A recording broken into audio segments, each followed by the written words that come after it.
Just like in the movie The Matrix, our escape from the construct is never a one and purpose. And one of the favorite ways the construct keeps you within its mire is through fear. And you might be saying, oh, they're not threatening to kill you. No, they're threatening to deplatform me, demonetize me, hurt my family, hurt my wife, hurt my children. To compel this self-censorship of academic discourse through fear of the consequences. Luckily, there are different methods and exercises you can do to basically help keep you aware of where you're at within the construct and what kind of things are keeping you in and how you can basically stay out. Don't you realize that? Don't you realize whose newspaper this is? This is the devil's newspaper. He's trying to divide us. Don't you see that? Divide and conquer. Now in this video, I'm going to go ahead and show you one of those ideas and really fun way to basically keep your mind aware of the matrix and get all kinds of benefits. Increased synchronicities, creativity, and it also increases your intuition. Now this isn't an original idea, but I like the way that Jason Breshears kind of puts forward the idea of breaking pattern. But if you continue this behavior of breaking pattern, you will suddenly be opened up to new worlds, new people. You'll be introduced to new situations. You will find all kinds of things that you were missing in life. We live in a containment field and it is sentient. It responds to us. But if it doesn't understand why you're behaving the way you're behaving, it will knit for you all kinds of new experiences. And from that manifold of choices, you can now begin new event trajectories in your life.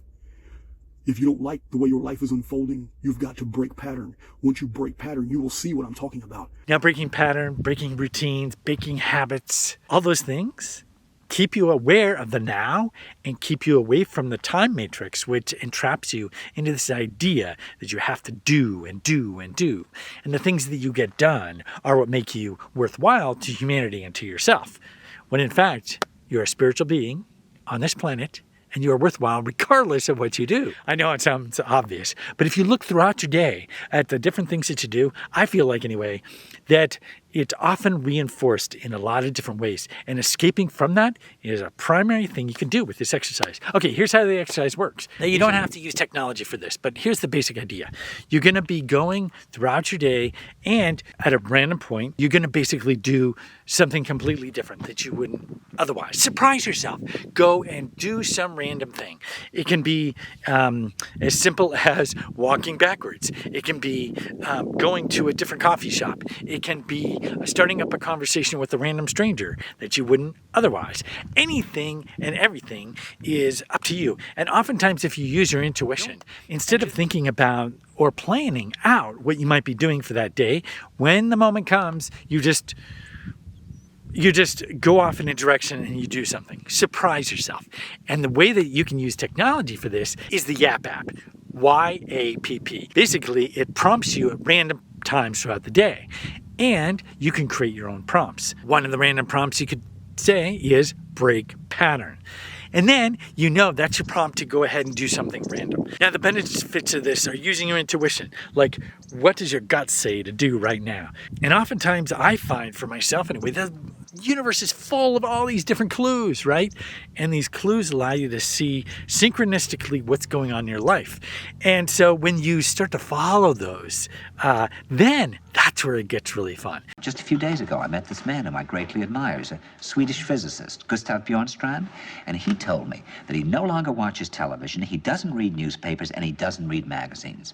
He's completely cut them out of his life because he really does feel that we're living in some kind of Orwellian nightmare now, and that everything that you hear now contributes to turning you into a robot. So that's the idea in a nutshell. Now, what's really cool about this is it opens up all kinds of things, but not for everybody, right? So one of the ways you can practice this and see if it's working is you make a recording, like write down what you did for that random event, right? And you write down what happened. And it may seem like nothing happened, but you want to record this and do this for at least a week. Right? And then go back through what you did and what happened.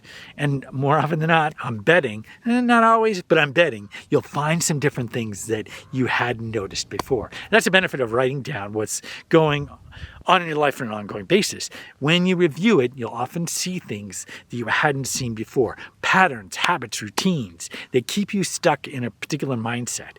And the way to break that is just surprising yourself. So I guarantee this is a lot of fun. And I did mention before in this video right here. So if you like the idea, you can check out that video.